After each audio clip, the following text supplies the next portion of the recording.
बदन पर वर्दी किस्मत से नहीं मिलती, ये मिलती है मेहनत, जज्बे और जुनून से। जिस दिन ये वर्दी मिल गई उस दिन से जी पाओगे सुकून से। वर्दी और आपके बीच का ये फासला कैरियर विल पार कराएगा। गांव देहात में जन्मे बच्चों को देश सेवा का अवसर दिलाएगा। जी हां साथियों, अगर आप भी यूपी में दरोगा बनने का सपना रखते हैं तो यह सपना सच होगा कैरियर विल के एक नए दरोगा स्पेशल बैच से, जिसमें कैरियर विल के सभी टीचर्स अपने वर्षों के अनुभव से आपको सिलेक्शन दिलाएंगे। खासकर जो इम्पोर्टेंट और टफ टॉपिक्स होते हैं जो आपको एग्जाम में परेशान करते हैं, उन्हें आसान बनाएंगे।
आ जाओ भाई सारे लोग कमेंट में जल्दी से, क्लासेस स्टार्ट हो चुकी है।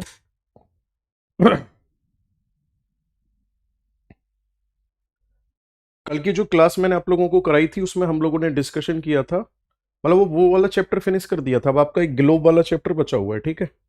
ग्लोब वाला चैप्टर पढ़ाते हैं और मोस्ट प्रोबेबली फिर सिलेबस एंड ही हो जाएगा। आपके अकॉर्डिंग कुछ बचा हुआ है तो आप बताना मुझे, और उसका क्या रास्ता निकल सकता है वो मैं आपको बता दूंगा, ठीक है।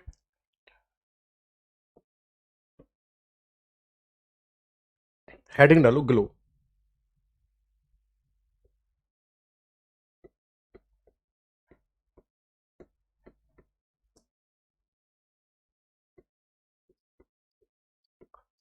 एक आपको प्रॉपर डाउट क्लास दी जाएगी जिसमें आप अपनी समस्याओं को रख सकते हैं, और वो डाउट क्लास कल होगी अगर आज ये वाला चैप्टर फिनिश हो जाता है तो। देखो ध्यान से, ग्लोब का मतलब क्या होता है? इसका मतलब होता है मॉडल ऑफ अर्थ, यानी कि पृथ्वी का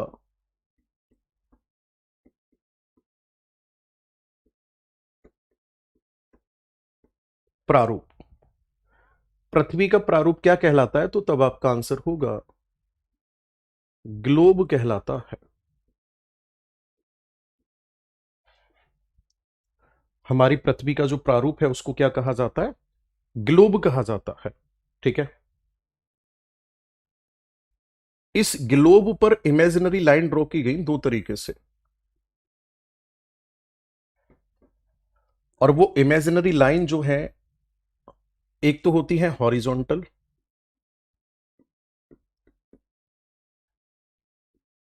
यानी कि क्षैतिज, और एक लाइन होती है ऐसी में वर्टिकल,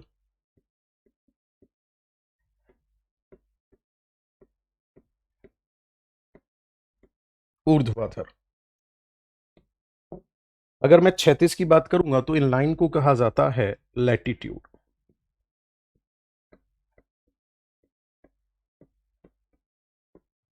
यानी कि अक्षांश, और इन लाइन को कहा जाता है लॉन्गिट्यूड, यानी कि देशांतर, ठीक है। अक्षांश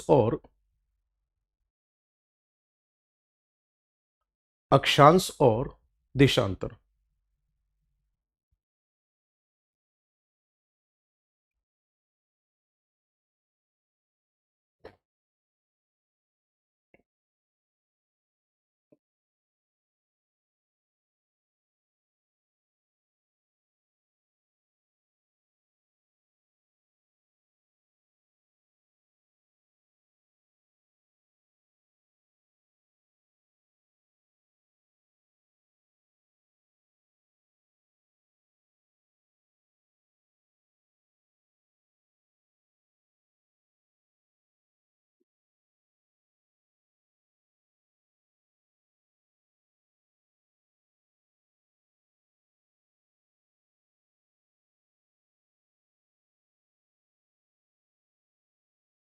ठीक है, ये ग्लोब हो गया और इस पर ये अक्षांश और देशांतर की कंडीशन जो है वो, ठीक है, क्लियर है यहां तक। एक एक करके अब पढ़ना शुरू करते हैं। सबसे पहले हम बात करते हैं अक्षांश की।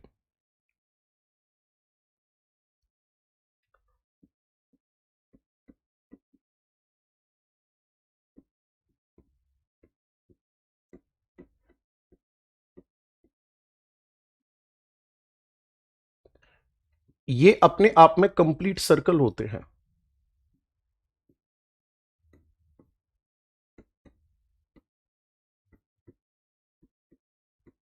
ये रेखाएं कैसी होती हैं? ये रेखाएं जो होती है ना, ये पूर्ण वृत्त होती हैं।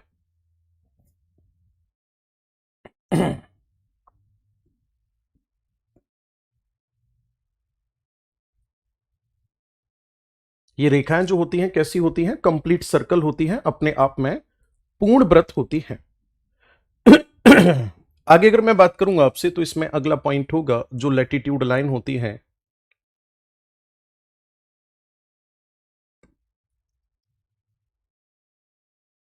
इनमें जो 0 डिग्री लाइन होती है इसे कहा जाता है इक्वेटर, या फिर इसी को कहा जाता है भूमध्य रेखा। 0 डिग्री लाइन को, ये लाइन ग्लोब को डिवाइड करती है 2 इक्वल पार्ट में।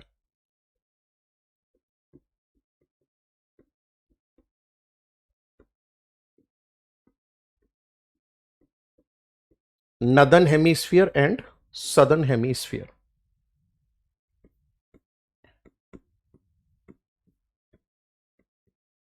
ये ग्लोब को उत्तरी गोलार्ध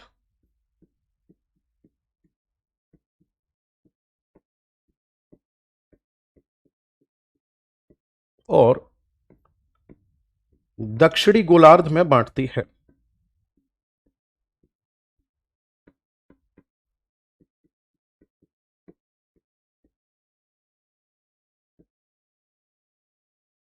उत्तरी गोलार्ध और दक्षिणी गोलार्ध में ये विभाजित करती है, ऐसे ही ऊपर का अलग, ये नीचे का भाग अलग हो जाएगा। ये नदर्न हेमीस्फीयर हो जाएगा, ये सदर्न हेमीस्फीयर हो जाएगा। अब आपको ये बात भी अच्छे से पता है कि इक्वेटोरियल रीजन में जो अर्थ की रेडियस होती है वो मैक्सिमम होती है। तो इसी वजह से इस लाइन को एक और नाम दिया जाता है और वो नाम है great circle.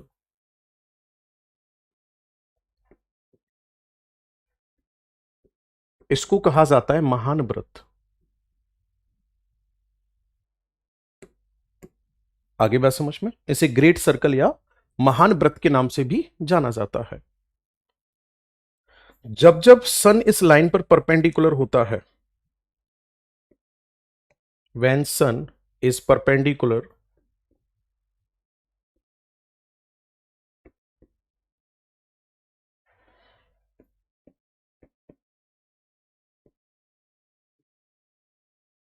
on this line, जब क्या होता है इस लाइन पर? सूर्य लंबवत होता है,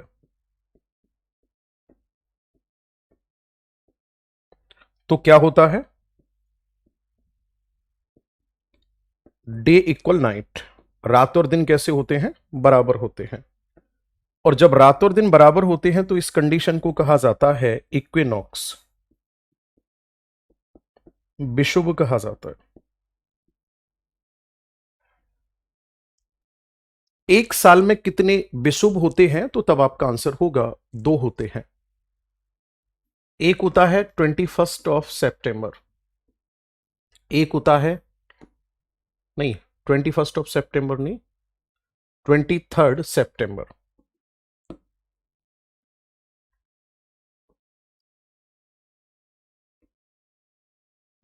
एक होता है 21 मार्च।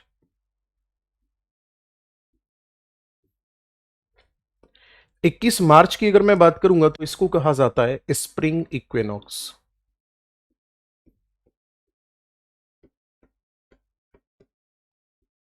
इसे कहा जाता है बसंत विषुव। और 23 सितंबर वाले को कहा जाता है ऑटम इक्विनॉक्स यानी कि शरद विषुव। आगे बात समझ में? चलो आगे अगर मैं बात करूंगा तो देखेंगे ध्यान से। ये तो मैंने एक लाइन के बारे में बता दिया। अब आपसे पूछेगा कि ये टोटल लैटिट्यूड कितने होते हैं।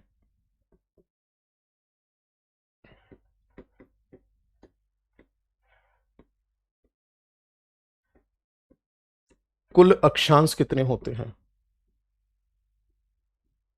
तो देखो ध्यान से, 181 होते हैं। क्लियर है?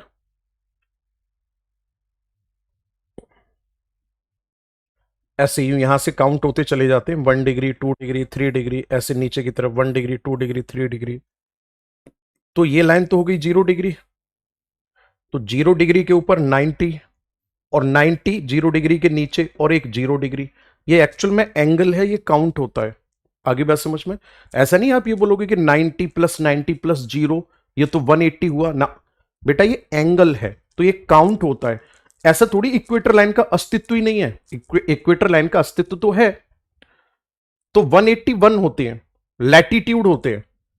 लेकिन होता क्या है, यहां पर 0 डिग्री की, अगर हम यहां पे 90 डिग्री की अगर मैं बात करूंगा आपसे, तो यहां पर ये 90 डिग्री तो है, मतलब पॉइंट तो है ये, बट लाइन नहीं है। तो अगर टोटल लैटिट्यूड लाइन पूछी जाती है आपसे, तो हमें ये दोनों पॉइंट माइनस करने पड़ेंगे और 181 में से 2 माइनस करेंगे तो कितना रह जाएगा? 179 रह जाएगा। आपसे कोई अगर ये पूछता है 2 क्यों घटाया आपने, तो आप बोलोगे because poles are denoted by a point not a line. तो 2 पोल होते हैं, एक नॉर्थ और एक साउथ, दोनों को माइनस कर दो। तो मैं लिख रहा हूं यहां पे लैटिट्यूड लाइन कितनी होगी?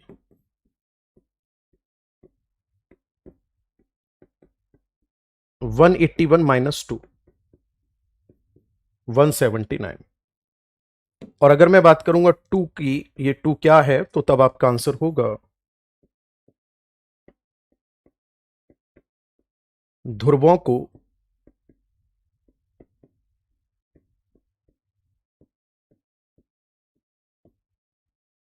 बिंदु से प्रदर्शित करते हैं।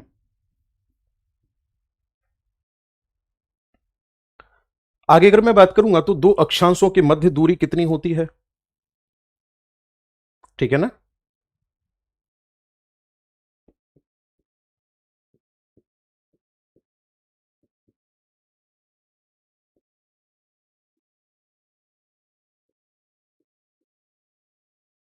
दो अक्षांशों की मध्य दूरी जो होती है वो 1 डिग्री पर होती है 111 किलोमीटर।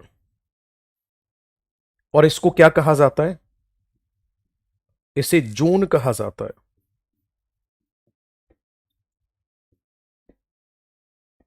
क्या कहा जाता है इसको? जून कहा जाता है। ठीक है, कर दो फटाफट से नोट।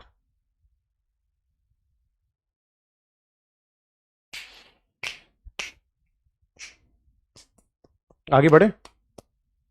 देखो अब मेजर लैटिट्यूड के बारे में समझ लो।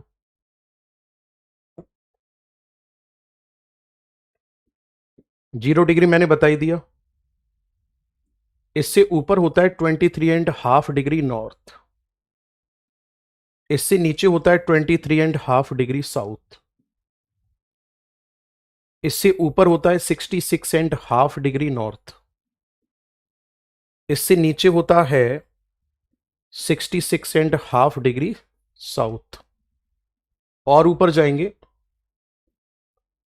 इतना ही काफी है। यहां पर ये होता है 90 डिग्री नॉर्थ और ये होता है 90 डिग्री साउथ। अब इन लाइन को क्या क्या कहा जाता है इस बात को समझ लो। 0 डिग्री लाइन जो है इसे कहा जाता है इक्वेटर लाइन। हिंदी में बोला जाता है इसको भूमध्य रेखा। क्या कहा जाता है हिंदी में इसको? भूमध्य रेखा। 23.5 डिग्री लाइन जो है इसे कहा जाता है ट्रॉपिक ऑफ कैंसर।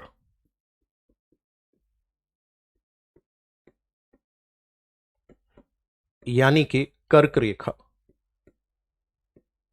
ठीक है, और इस लाइन को कहा जाता है क्या? तो तब आपका आंसर होगा ट्रॉपिक ऑफ कैप्रिकॉर्न।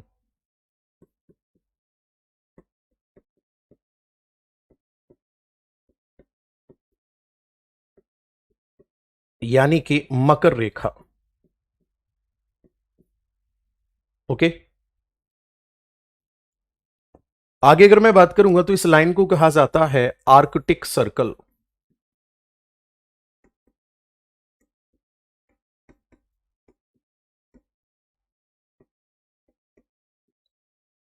और इसे कहा जाता है अंटार्कटिक सर्कल।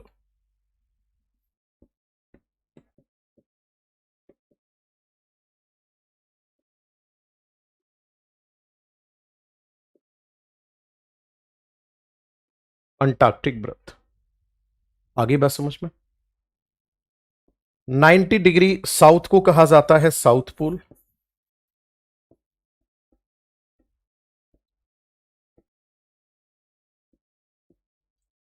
और इसे कहा जाता है नॉर्थ पोल।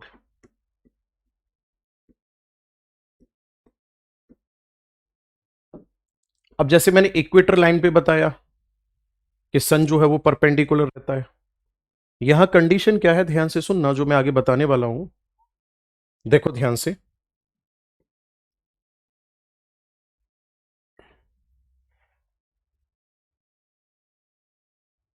पहली बात तो जो है वो ये है कि सन जो है वो मान लो कि 21 मार्च को यहां पर है, तो सनराइज थोड़ा सा ऊपर की तरफ शिफ्ट होंगी और लगभग 3 महीने में सन जो है वो पहुंच जाएगा। 3 महीने में कहां?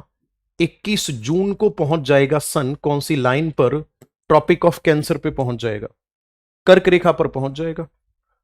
तो सन किसके परपेंडिकुलर हो जाएगा? ट्रॉपिक ऑफ कैंसर के।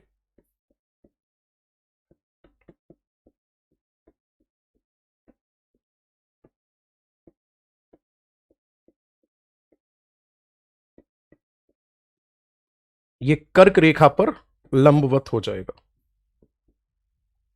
और जब ये कर्क रेखा पर लंबवत होगा तो इस कंडीशन को क्या कहा जाता है? समर सॉलिस्टिस कहा जाता है।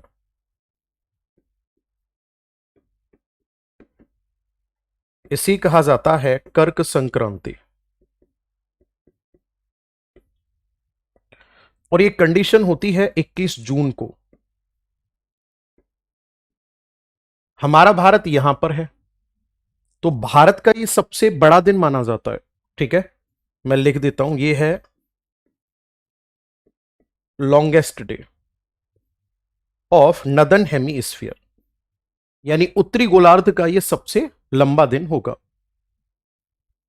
21 जून के बाद में फिर अगले महीने अगर हम बात करेंगे, अगले 3 महीने सूर्य क्या करेगा? फिर यहां से वापस लौटेगा। भाई जब जाने में 3 महीने का टाइम लग रहा है तो आने में भी 3 महीने का टाइम लगेगा। और मेरे दोस्त 23 सितंबर को सूर्य फिर से कर्क भूमध्य रेखा पर लंबवत हो जाएगा। अब आप ये देखो कि अगर मैं आपसे यहां बात करता हूं,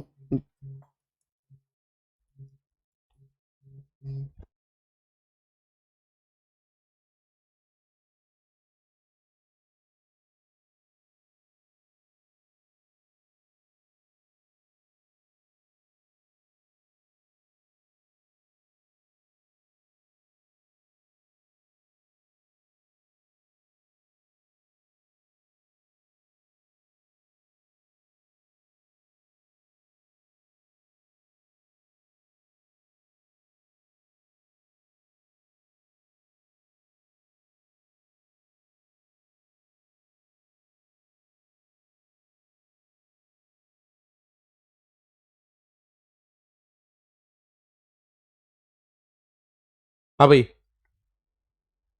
आगे अगर हम बात करेंगे तो ध्यान से सुनना भाई। अब मुझे एक बात बताओ लाडलो, यहां नदन हेमिस्फीयर के परपेंडिकुलर सूर्य कितने टाइम रहा? 6 मंथ। आगे बात समझ में? कितने दिन रहा? 6 मंथ रहा। आगे बात समझ में?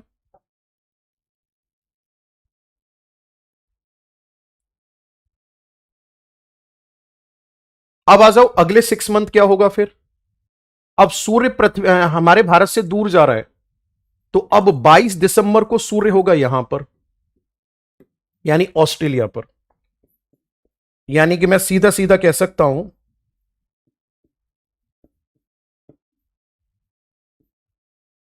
मकर रेखा पर होगा।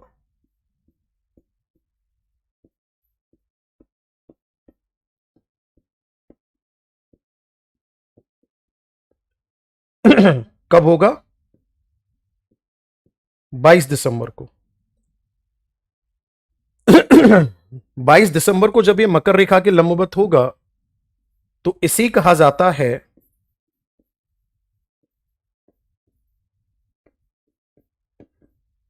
Winter solstice.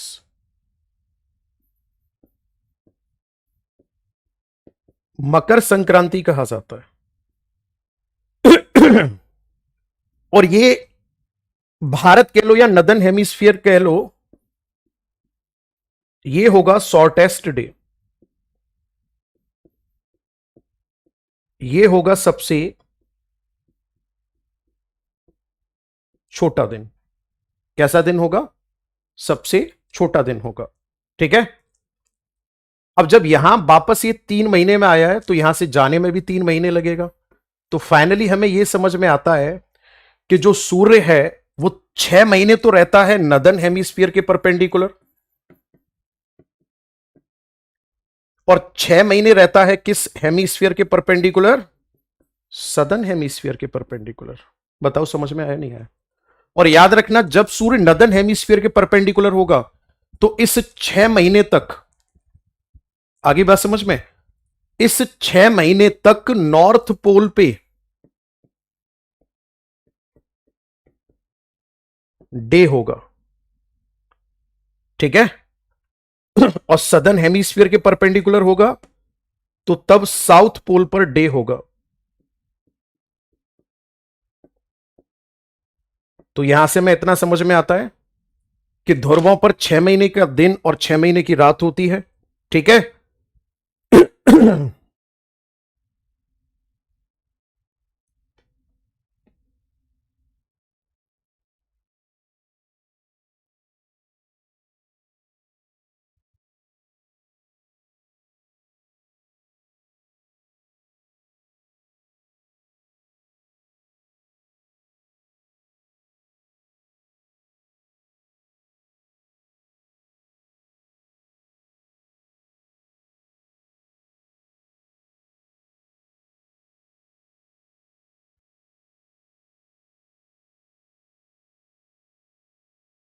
नोट करो।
हो गया? चलो भाई, नेक्स्ट हेडिंग डालो बाप।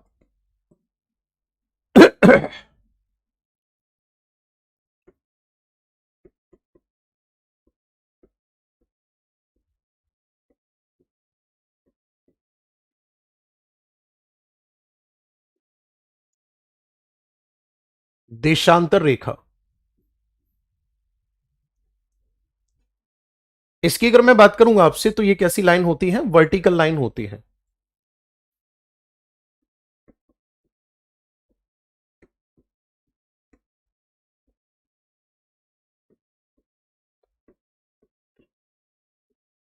ये होती है ऊर्ध्वाधर रेखा।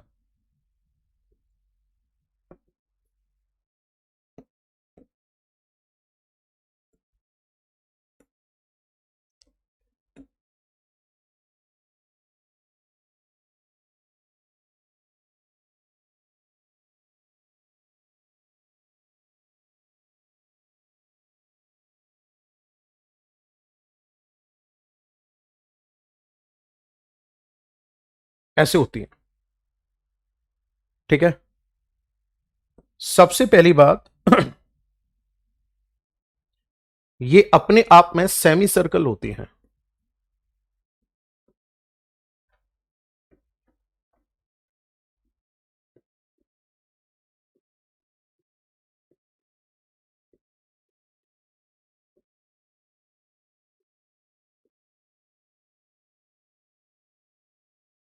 ये अर्धवृत्त रेखाएं होती हैं, और दो रेखाओं का टोटल कितना होता है?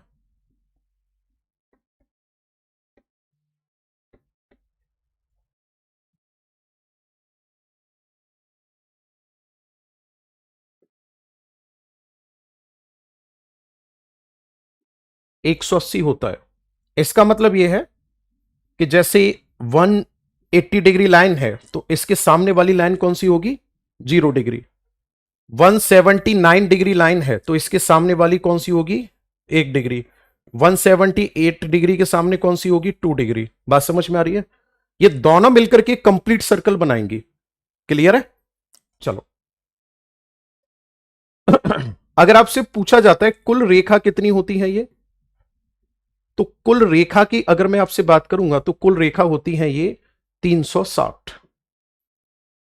अब क्योंकि हमारी अर्थ पूरी तरह से स्फीयर फॉर्म में नहीं है, जब अर्थ स्फीयर फॉर्म में नहीं है तो ऐसी सिचुएशन में क्या किया गया कि 360 लाइन के आधार पर पूरे के पूरे ग्लोब को कवर करने की कोशिश की गई। यही कारण है कि इन रेखाओं को मोड़ते हुए खींचा गया, सीधा सीधा नहीं खींचा गया है।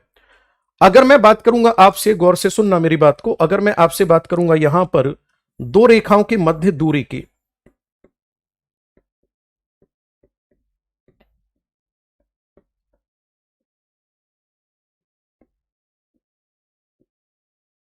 तो याद रखना इक्वेटर की अगर मैं बात करूंगा, इक्वेटर और पोल्स की, इक्वेटर पर यह दूरी होती है मैक्सिमम, पोल्स पर यह दूरी होती है मिनिमम। पोल्स पर तो होती है ये 0 किलोमीटर, और इक्वेटर पर होती है ये कितनी होती है रे? 111.32 किलोमीटर। यानी इक्वेटर वाले रीजन में ये ज्यादा होती है। आगे अगर मैं बात करूंगा तो दोस्तों यहां पर जब आप ध्यान से देखोगे तो जो 0 डिग्री लाइन है उसको क्या माना जाता है? 0 डिग्री लाइन को माना जाता है इंटरनेशनल स्टैंडर्ड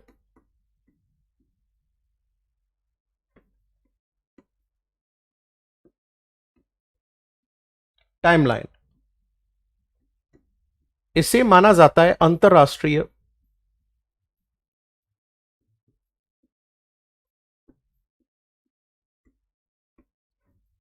मानक समय रेखा।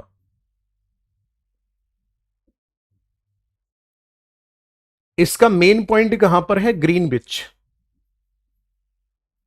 लंदन में है। ठीक है, यहीं से पूरे के पूरे विश्व के समय का निर्धारण किया जाता है। अब ध्यान से सुनना, इस लाइन से जब हम आगे बढ़ेंगे तो इस लाइन से आगे बढ़ने पर 1 डिग्री पर 4 मिनट का डिफरेंस आ जाता है। 1 डिग्री पर कितना डिफरेंस आ जाता है? 4 मिनट का। आगे बात समझ में? और ईस्ट में जाते हैं तो हमेशा जो टाइम है वो प्लस होता है, और वेस्ट में जाते हैं तो टाइम हमेशा माइनस होता है। ठीक है, ईस्ट में जाने पर टाइम हमेशा प्लस होगा और वेस्ट में जाने पर टाइम जो होगा वो क्या होगा? माइनस होगा। ठीक है, चलिए जी नेक्स्ट अगर मैं बात करूंगा तो 180 डिग्री लाइन जो है इसको क्या माना जाता है? इंटरनेशनल डेट लाइन माना जाता है। इसे माना जाता है अंतरराष्ट्रीय तिथि रेखा।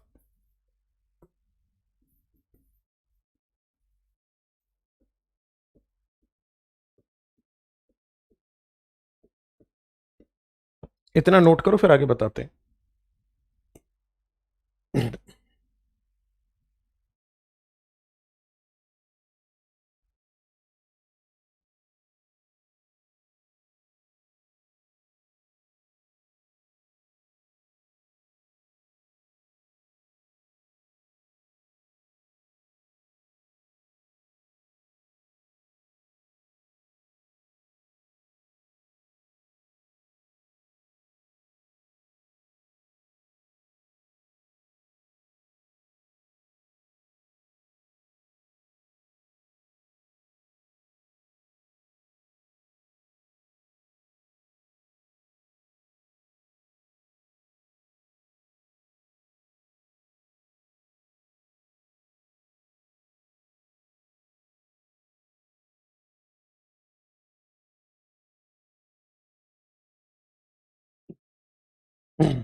आगे बढ़े। देखो, अगर मैं आपसे बात करूंगा इस लाइन के बारे में, तो ये है रसिया,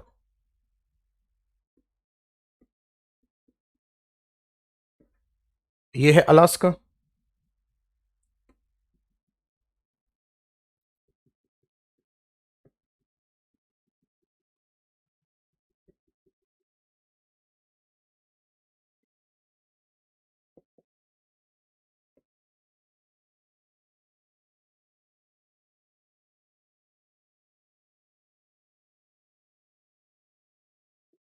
इस लाइन को ऐसे ड्रॉ किया गया है। और ये जो पानी वाला भाग आपको दिख रहा है, इसको कहा जाता है बेरिंग स्ट्रेट। इसे कहा जाता है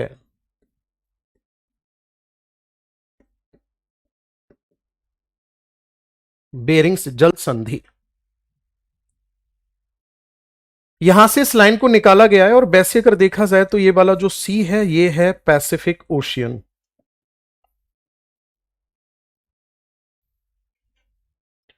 और कहां कहां इस लाइन को मोड़ा गया है, क्यों मोड़ा गया है कि कहीं ऐसा ना हो एक ही देश में दो तिथि हो जाए। ठीक है, यहां पर पड़ता है एलुशियन आइलैंड।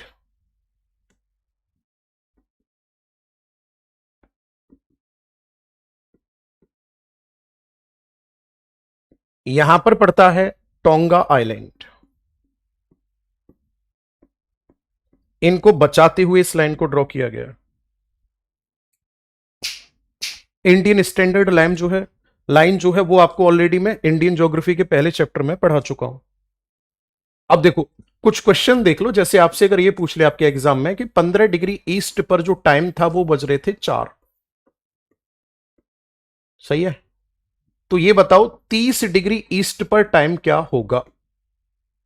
तो आप ये देखो कि ये जैसे 0 डिग्री लाइन है, तो यहां पर तो ऑलरेडी आप हो, और टाइम आपसे यहां का पूछ रहा है। तो 15 डिग्री पर आप बैठे हुए हो, टाइम पूछ रहे हैं आपसे 30 डिग्री का, तो कितना आगे जाना पड़ेगा आपको? 15 डिग्री।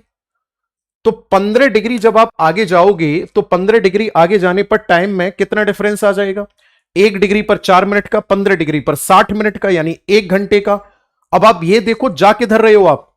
ईस्ट में जा रहे हो, तो टाइम क्या हो जाएगा? प्लस हो जाएगा। यहां पर बच जाएंगे भाई साहब शाम के 5। बताओ समझ में आया नहीं आया? अगला पॉइंट देखो, मान लो 45 डिग्री ईस्ट का टाइम दे रखा है कि भाई साहब शाम के 6 बजे हुए हैं।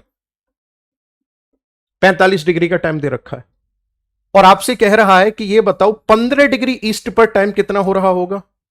अब आप आगे नहीं जा रहे हो, आप पीछे जा रहे हो। तो जब भी पीछे जाओगे तो टाइम भी पीछे जाएगा, जब आप आगे जाओगे तो टाइम भी आगे जाएगा। तो ऐसी सिचुएशन में यहां डिफरेंस कितना आ रहा है? 30 डिग्री का। 30 डिग्री का मतलब 2 घंटे।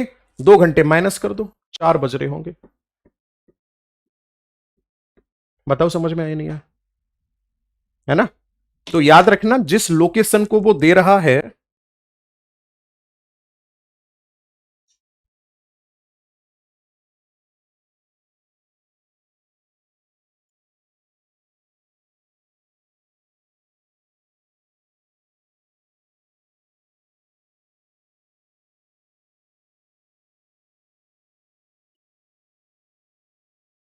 वहां से अगर आगे का पूछता है तो प्लस कर दो टाइम, और पीछे का पूछता है तो माइनस कर दो।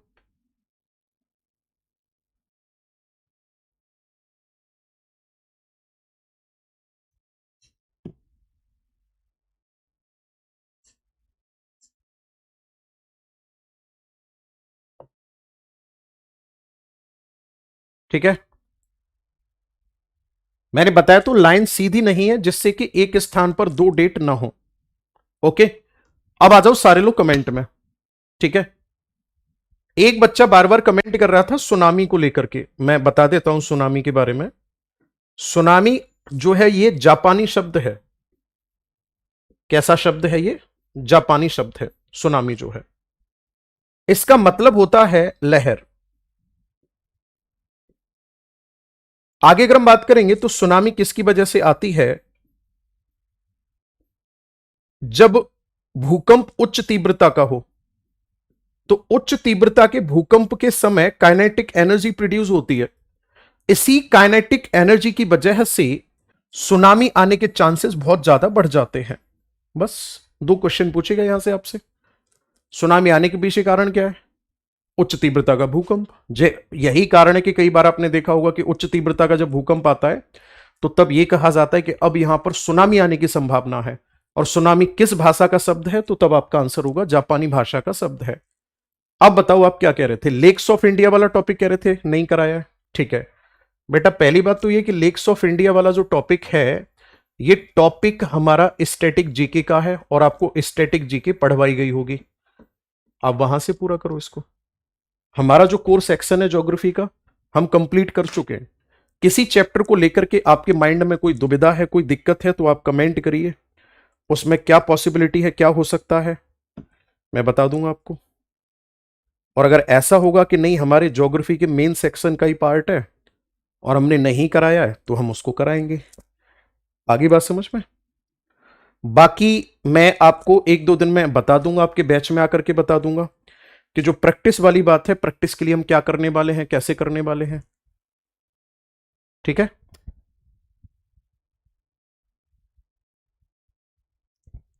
क्लाउड टाइप की अगर हम बात करेंगे तो क्लाउड में बेटा आपको इतना ध्यान में रखना है कि सबसे ज्यादा वर्षा कराने वाला जो बादल है वो कौन सा है। ठीक है, सबसे ज्यादा वर्षा कराने वाला जो बादल है उसे कहा जाता है क्यूमुलोनिम्बस क्लाउड। ठीक है, क्यूमुलोनिम्बस क्लाउड। और बताओ, सेंसस पढ़ना है आपने? ठीक है, सेंसस, देखो सेंसस हो गया, लेक ऑफ इंडिया हो गया, ठीक है, एक्चुअल में ट्रांसपोर्ट ऑफ इंडिया भी हो गया। इन सब की अगर हम बात करेंगे तो ये स्टैटिक जीके का पार्ट होते हैं। आगे बात समझ में? ये सब स्टैटिक जीके का पार्ट होते हैं।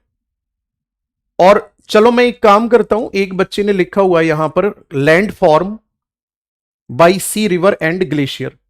एक टॉपिक अभी आपका बैच एंड नहीं करते, एक टॉपिक और पढ़ा देंगे आपको लैंड फॉर्म के बारे में। ये जेन्युइन टॉपिक है जो आपका बचा हुआ है। एक टॉपिक बचा हुआ है लैंड फॉर्म वाला, इसको कराएंगे। ठीक है, इसको कराएंगे फिर ये फिनिश हो जाएगा। ठीक है, और बाकी आप कह रहे हो रेलवे और सेंसस की, तो उसमें मैं एक काम कर दूंगा। ठीक है, अगर स्टैटिक आपको नहीं पढ़ाया तो मैं एक हेल्प आपकी जरूर कर सकता हूं कि उसमें मैं आपको रिकॉर्डेड वीडियो डलवा दूंगा। ठीक है, रिकॉर्डेड वीडियो डलवा दूंगा, आप उसको पूरा कर लेना। बताओ अगर सहमत हो तो। ठीक है, सेंसस और रेलवे की रिकॉर्डेड वीडियो डलवा देंगे। और ये टॉपिक जो है आपका ये जेन्युइन है, जो नहीं कराया हमने इसको लाइव पढ़ा देंगे। और रही बात प्रैक्टिस की, एक दो दिन में बता दूंगा मैं लाइव आके। आप बताओ प्रैक्टिस को रिकॉर्डेड रखें या लाइव रखें? देख लेंगे, रिकॉर्ड करके डाल देंगे, क्या दिक्कत है। आप क्वेश्चंस कर लेना, अभी 10-15 दिन लगातार प्रैक्टिस करवा देते हैं।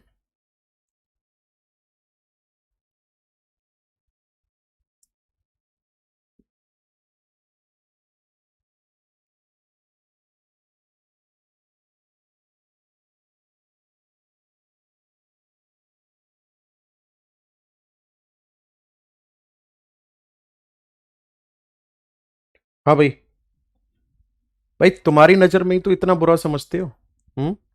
जब एक बच्चे ने लिखा टॉपिक का नाम लैंड फॉर्म रह गया है, और मुझे लगा कि हाँ वाकई में रह गया है, तो मैंने तुरंत कहा कि नहीं, ये टॉपिक इंपॉर्टेंट है, इसको करवाएंगे, क्योंकि यहां से क्वेश्चंस एग्जाम में बनते हैं। आगे बात समझ में? तो लैंड फॉर्म वाला टॉपिक करवा देंगे, बाकी मैं क्वेश्चंस रेडी करा लेता हूं आप लोगों के लिए।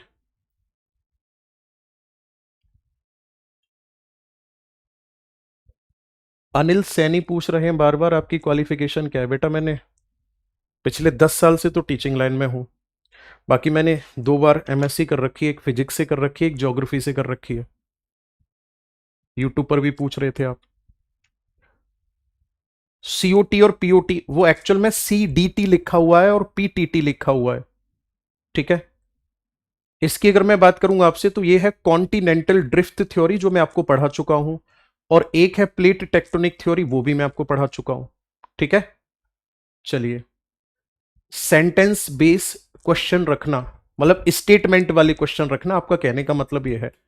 100% कोशिश करेंगे कि हम स्टेटमेंट वाले क्वेश्चंस ही रख पाएं और उनको बेहतर तरीके से करा पाएं।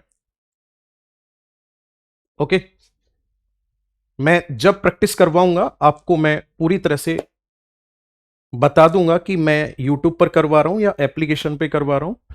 जो भी होगा मैं आपको इंफॉर्मेशन दे दूंगा। दूसरी बात, एक टॉपिक आपका बचा हुआ है, तो आगे का डिस्कशन हम उसमें कर लेंगे, लैंड फॉर्म वाला, और हो सकता है कि ये एक क्लास में कंप्लीट न भी हो, है ना। मतलब इस वाले वीक में। अच्छा, आज कौन सा दिन हो गया? आज थर्सडे हो गया क्या? आज